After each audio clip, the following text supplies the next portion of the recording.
Okay, so I'm gonna make it short and sweet because I want to make it short enough for people to actually watch, but I'm gonna address the car business. For those who don't know, I've been or had done the car business for 12 years. I've done everything from being a top sales guy to sales manager to finance manager to even a service writer. So I've done everything in the building, and I have immense respect for every position. And obviously, everything has its gives and takes. But what I can say is, where a lot of dealerships are dropping the ball and it's very egregious is the internet sale and the internet department. I know for the longest time we've been trying to cultivate it, and I just think it's being done completely wrong because we're not actually trying to sell, right? Now, don't get me wrong. I'm not trying to convert people who are interested in coming in to see a car into a phone deal. But what I'm saying is we live in an economy and a digital landscape where people want things when they want them.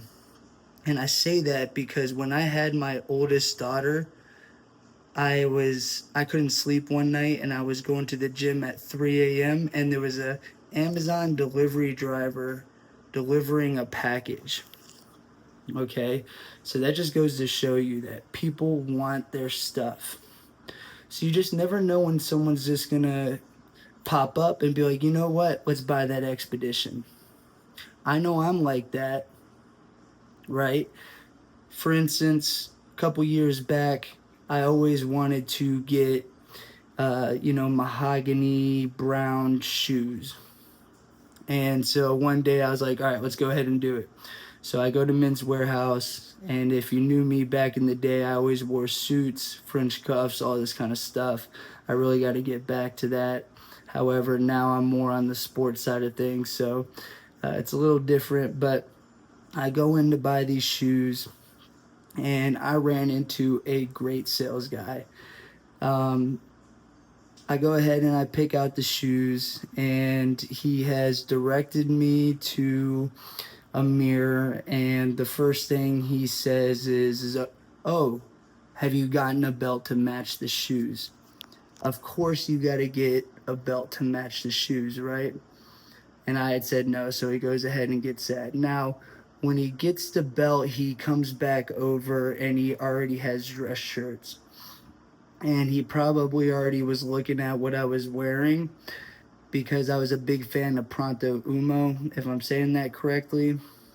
But he brings over a blue Pronto Umo shirt. I was already wearing light gray dress pants, and now I got the brown belt and the brown shoes, and he's really gassing me up. Okay. And long story short, I know this is kind of contradictory because this is an in-person experience.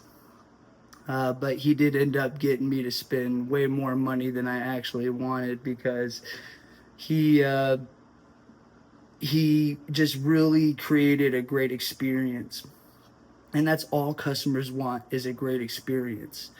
But the point is I had made a split-second decision that I wanted to go and get it. Now, when it comes to clothes, I do want to actually go feel, touch, and put on the items. Certain things I can buy without seeing them, and yeah, I'm gonna want them right away. So I think this is the same thing with people. Now, I think we need to get off this whole control thing. Customers want to get from A to B, and we're all about trying to get them on our process. Now, I'm not saying don't have a process, you want to be organized, but why are we going to stop the customer from getting to the finish line? We want to get them downstream, and we need to meet them where they're at.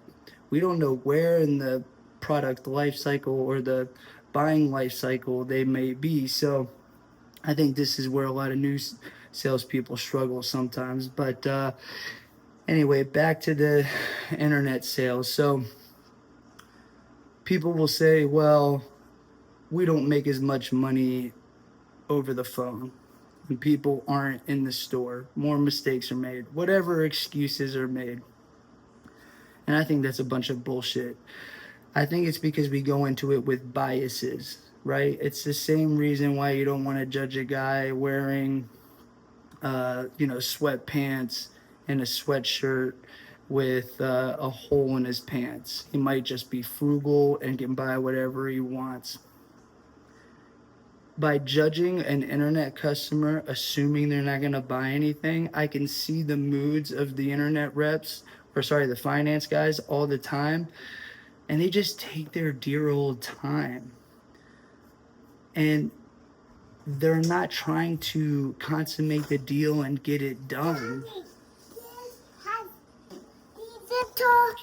These little crabs have bubble gum in